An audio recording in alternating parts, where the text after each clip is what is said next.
ఆషాఢ మాసం వచ్చేసింది. ఆడవాళ్ళందరూ కూడా గోరెంటాకులు పెట్టుకుంటున్నారు కదా.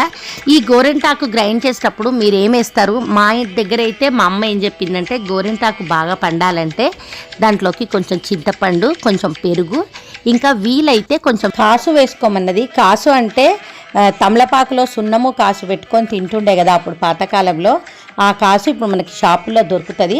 అది నాకైతే అంటే టైం లేక నేను తీసుకురాలేదు. మీకు వీలైతే ట్రై చేయండి, అది కూడా కొంచెం వేసుకోండి.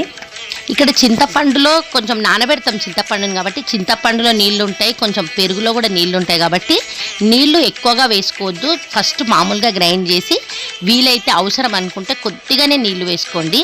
ఇట్లా గ్రైండ్ చేసుకున్న తర్వాత ఇంకా ఇక్కడ మా అమ్మాయి అయితే ఈ చేయికి సర్కిల్ డ్రా చేసుకొని వచ్చిందనమాట. దాంట్లోనే పెట్టాలి, పక్కకి వెళ్ళొద్దంటుంది.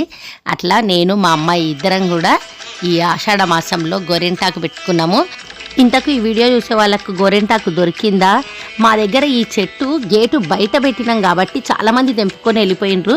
కొంచెం ఉంటే అట్లా కష్టపడి తెంపుకున్నాము. ఇక్కడ మా అమ్మాయి అయితే ఈ ఫింగర్స్కి పెట్టుకుంటాం కదా, ఆ ఏళ్ళకి చూస్తున్నారు కదా, అది కిందకి పోవద్దు, గోరెంటాకు పోయినా దానికి అక్కడ కలర్ అంటొద్దు వేరే దగ్గర అని చెప్పేసి ప్లాస్టర్ వేసుకుంటుంది.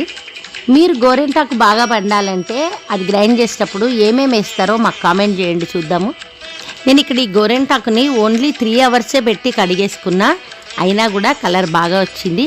మీరు గోరెంటాకు పెట్టుకునేటప్పుడు ఏమేమి వేసి గ్రైండ్ చేస్తారో మాకు కామెంట్ చేయండి.